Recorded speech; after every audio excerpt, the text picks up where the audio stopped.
Google Calendar because I feel like this is the best way to organize yourself when you have all these meetings to keep track of. Because, like, look, I have all kinds of meetings I have to keep track of. Usually I have something in this spot as well. So, you're going... Babish, stop talking. Sorry, my cat's being loud.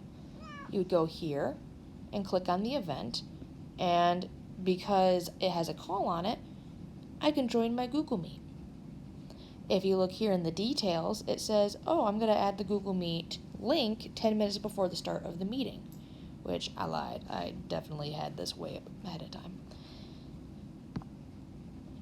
When someone sends you an invitation to a Google meeting or a event, just hit yes, and it will appear on your calendar, and you will get notifications to say, hey, 10 minutes from now you have this meeting, remember?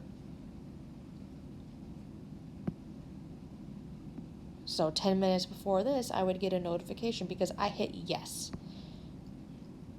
If I wanted to make an event, I'd hit plus. I could set a reminder saying like, hey, remember you gotta do this. I can set the day. So I'm gonna discard that. If I want to make an event because I want to invite other people to it. Say you have a group project and you want to meet. You can go here, create an event. You can add conferencing. That allows you to have a Google Meet. You can add an attachment saying like, okay, here's our project. Remember, we're looking at this.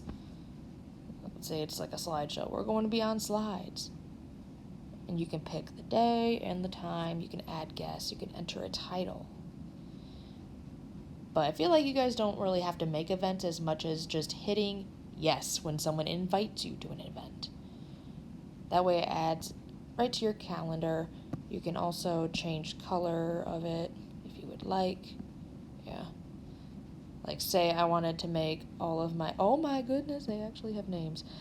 Say I wanted to make any meeting I have with kids red. And any meeting where it's professional development for me, say I wanted to make it a different color. Say I wanted to make that lavender. That way I can keep it straight between, okay, this is when I'm teaching, this is when I'm the student. I mean, obviously I'm going to make it look a little bit prettier than this, but this is the basics of calendar.